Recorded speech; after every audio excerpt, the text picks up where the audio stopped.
কিন্তু পরীক্ষা এখানেই শুরু। এক রাতে হজরত ইব্রাহিম আলাইহিস সালাম স্বপ্নে দেখলেন তিনি তার প্রিয় সন্তানকে কুরবানি করছেন। একবার না, পরপর ৩ রাত একই স্বপ্ন। নবীদের স্বপ্ন সত্য হয়, এটা ছিল আল্লাহর পক্ষ থেকে সরাসরি নির্দেশ। এখন ভাবতে পারো, নিজের হাতে নিজের কলিজার টুকরাকে কুরবানি করতে হবে। এর চেয়ে কঠিন পরীক্ষা একজন বাবার জন্য আর কি হতে পারে।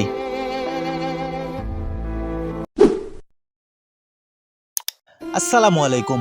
আজকের এই ভিডিওটা শুধু কুরবানির পশু নিয়ে না, নতুন জামা, মাংস ভাগাভাগি আর ঈদের আনন্দ নিয়েও না।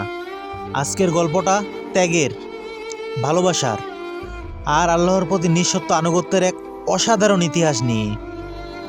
চলুন ফিরে যাই প্রায় ৪,০০০ বছর আগে। মরুভূমির বুকে দাঁড়িয়ে আছেন হজরত ইব্রাহিম আলাইহিস সালাম। তিনি ছিলেন আল্লাহর খলিল, আল্লাহর বন্ধু। কিন্তু তার জীবনে একটা বড় শূন্যতা ছিল। অনেক বছর ধরে তিনি সন্তানের জন্য দোয়া করেছেন।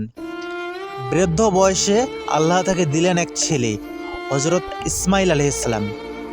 ভাবতে পারো, এত বছর অপেক্ষার পর পাওয়া সন্তান বাবার চোখের মণি, জীবনের সবচেয়ে বড় সুখ। কিন্তু পরীক্ষা এখানেই শুরু। এক রাতে হজরত ইব্রাহিম আলাইহিস সালাম স্বপ্নে দেখলেন তিনি তার প্রিয় সন্তানকে কুরবানি করছেন। একবার না, পরপর ৩ রাত একই স্বপ্ন।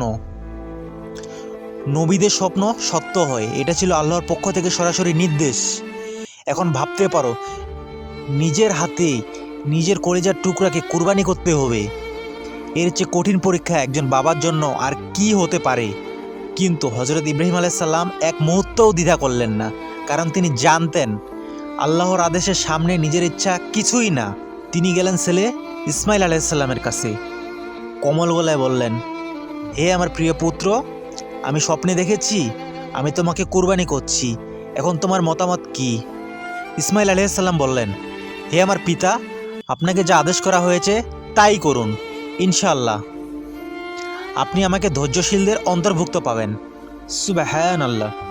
১২-১৩ বছরের একটা ছেলে মৃত্যুর কথা শুনে কাঁদল না, ভয় পেল না, বরং বাবাকে সাহস দিল আল্লাহর হুকুম মানার জন্য। এটাই প্রকৃত ঈমান, এটাই বাবা ছেলের ভালোবাসার চূড়ান্ত রূপ, যেখানে আল্লাহর ভালোবাসা সব কিছুর উপরে। এরপর এলো সেই কঠিন মুহূর্ত। মিনার ময়দানে বাবা ছেলে একসাথে গেলেন। ইসমাইল আলাইহিস সালাম নিজেই শুয়ে পড়লেন। হজরত ইব্রাহিম আলাইহিস সালাম ছুরি হাতে নিলেন, চোখে পানি, কিন্তু হাত কাঁপল না, কারণ তার সামনে ছিল আল্লাহর আদেশ। ঠিক তখনই আল্লাহ তাআলা ডাক দিলেন, হে ইব্রাহিম, তুমি স্বপ্নকে সত্য প্রমাণ করলে।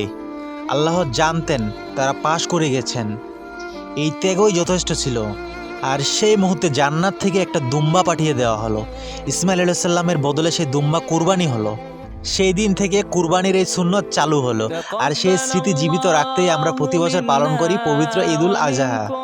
কুরবানির আসল শিক্ষা শুধু একটা পশু জবাই করা না, আল্লাহর কুরবানি হলো নিজের ভিতরের পশুত্বকে জবাই করা, অহংকার কুরবানি করা, হিংসা, লোভ, মিথ্যা এগুলো ত্যাগ করা, আর আল্লাহর জন্য নিজের মনকে পরিশুদ্ধ করা।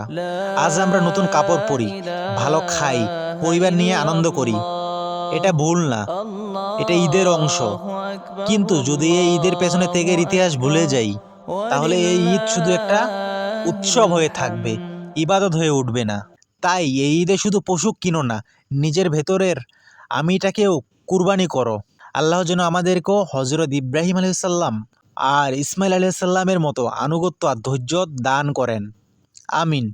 ভিডিওটি ভালো লাগলে লাইক, কমেন্ট আর শেয়ার করতে ভুলবেন না।